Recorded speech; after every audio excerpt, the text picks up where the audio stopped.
Hello, and today we're going to be doing Cashflow Quadrant for Robert Kiyosaki. Build business and buy real estate.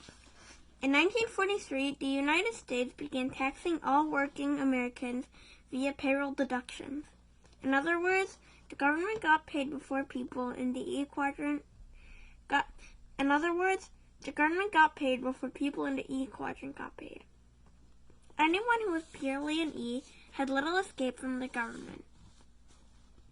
It also meant that instead of only the rich being taxed, which was the hope of the 16th Amendment, every ENS got taxed, rich or poor.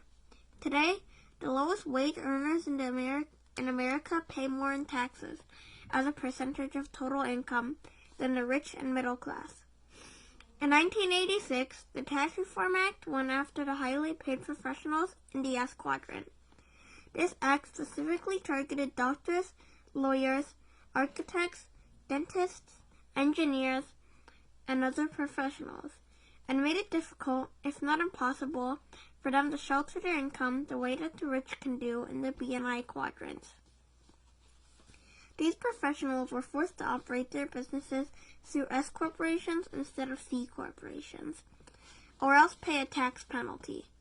The rich do not pay this penalty. Income for these highly compensated professionals is then passed through the S corporation and taxed at the highest individual tax rate possible.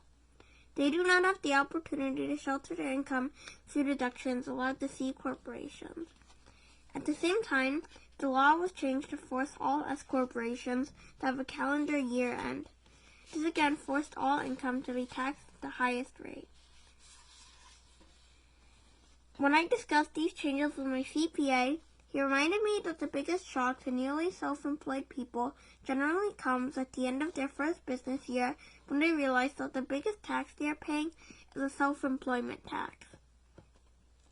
This tax is double for S's or self-employed, over what they paid as E or employees, and it is calculated based on income before the individual can deduct any itemized deductions or personal exemptions.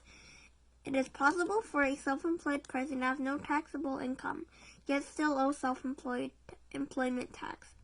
Corporations, on the other hand, do not pay self-employment tax. The 1986 Tax Reform Act also effectively pushed the E's and S's of America out of real estate as an investment and into paper assets such as stocks and mutual funds. Once the downsizing began, millions not only felt less secure about their jobs, but they also felt less secure about their retirement, simply because their financial future and well-being was based upon paper assets subject to the ups and downs of the market. The 1986 Tax Reform Act also appears to have had the intention of shutting down the smaller community banks in America and shifting all banking to large national banks. I suspect that this was done so America could compete with the large banks of Germany and Japan. If that was the intent, it was successful. Today in America, banking is less personal and purely by the numbers. The net result is that it is harder for certain classes of people to qualify for home loans. Instead of a small town banker knowing you personally, a central computer spits your name out, and if you don't meet its impersonal qualification requirements. After the 1986 Tax Reform Act, the rich continue to earn more, work less, pay less in taxes, and enjoy greater asset protection. The formula Merckstra gave me years earlier, which was build a business and buy real estate. The idea was to make a lot of money via C corporations and shelter the income through real estate. While millions upon millions of Americans work, pay more and more in taxes, and then pour billions each month into mutual funds. The rich are quietly selling shares of their C corporations, making them even richer, and then buying billions in investment real estate. A share of a C corporation allows the buyer to share in the risk of owning the company. A share of stock does not allow the shareholder the advantages that owning a C corporation and investing in real estate offer. Why did my rich dad recommend building businesses in C corporations and then buying real estate? Because the tax laws reward people who operate that way. But this subject is beyond the scope of this book. Just remember the words of the immensely wealthy people such as Ray Kroc, founder of McDonald's. My business is not hamburgers. My business is real estate. Or remember words of my rich dad who drummed in my head. Build business and buy real estate. In other words, I needed to seek my fortune on the right side of the Cashflow Quadrant to take full advantage of the tax laws.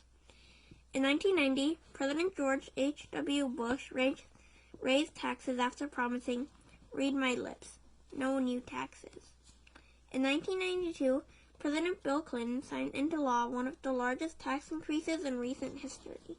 Tax increases continue in the 21st century.